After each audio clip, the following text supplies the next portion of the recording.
What's up, ladies and gentlemen? Today we're going to talk about some weird West Virginia history as we talk about the Courthouse War of Randolph County. How we doing today? I am the best Virginian. I talk about West Virginia history and travel videos, sometimes delve into true crime, sometimes delve into the paranormal, all from right here in the Mountain State. And today we're going to talk about a very weird chapter of West Virginia history. We're going to talk about the Randolph Courthouse War. That time that two towns in West Virginia, Beverly and Elkins, almost went to war over where the courthouse was going to be located. It's an interesting topic to cover. And also, I've never really gotten an opportunity to talk about West Virginia's courthouses. Pretty much any county in West Virginia that you go to, for the most part, if you go to the largest town in that community and walk around for a little bit and locate like the largest, most fortress castle-y looking building in that town, you're probably standing in front of the county courthouse. And while a lot of these buildings are super cool looking, they also, a lot of them have very interesting histories attached to them. And typically an interesting part of these buildings' history is when they were moved from one place to another for various reasons. For example, up until 1797, West Liberty was the county seat of Ohio County, West Virginia. Eventually, Ohio County would be split up into Ohio and Brooke counties, and at that point, the county seat was moved from West Liberty to the thriving larger town of Wheeling, West Virginia. The other reason why it was moved was in the early days, it was better for it to be located in West Liberty because there were certain counties that are now southwestern Pennsylvania that before they formalized the Mason-Dixon line were considered part of Virginia. So over a century before West Virginia, almost a century before West Virginia became its own state, Southwest Pennsylvania was doing its part to make Virginia even smaller. Likewise, if you go down to Boone County, West Virginia, the original courthouse was located in Spruce Fork until it was burned down at some point during the American Civil War. Now, they were really in no hurry to rebuild it while there was a major conflict going on.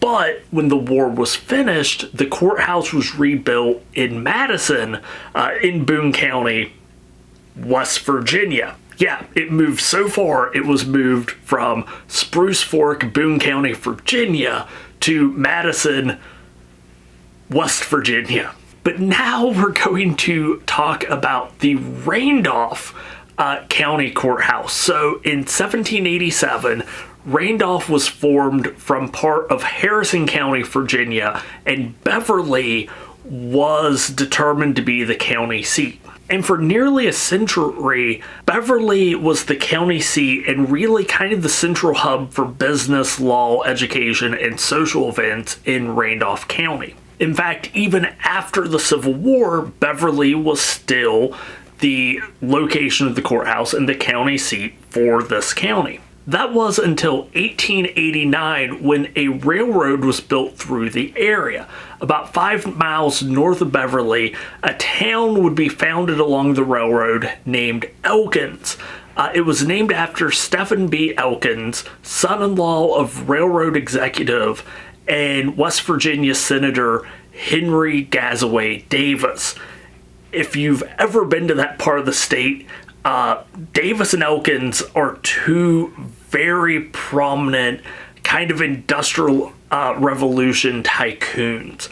Not just are their towns named after them, primarily Davis and Elkins, but there's also a liberal arts college in Elkins named after the two of them, Davis and Elkins College. Now, Henry Gazaway Davis had been a longtime railroad executive, and him and his son-in-law saw this area as an opportunity for them to use the railroad to export large amounts of timber and coal from really kind of rural, isolated West Virginia. because at that time period, two things you needed, especially for railroad building, but more importantly, just for the Industrial Revolution in general, was wood and coal.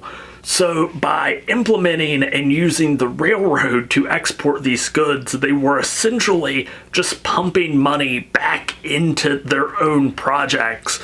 And this made them way richer, but also way more influential in the area. Now, the town of Elkins had become a boomtown and was quickly growing larger and larger. They were soon going to be larger than the century-old county seat of Beverly. And a lot of people in Elkins assumed that eventually the courthouse would be moved just due to, the difference in population. And also, Davis and Elkins wanted the courthouse moved, and they had the money and influence to make it happen. In 1894, the Randolph County officials announced that they were going to begin building a new courthouse, and a lot of people assumed it was going to be built in Elkins.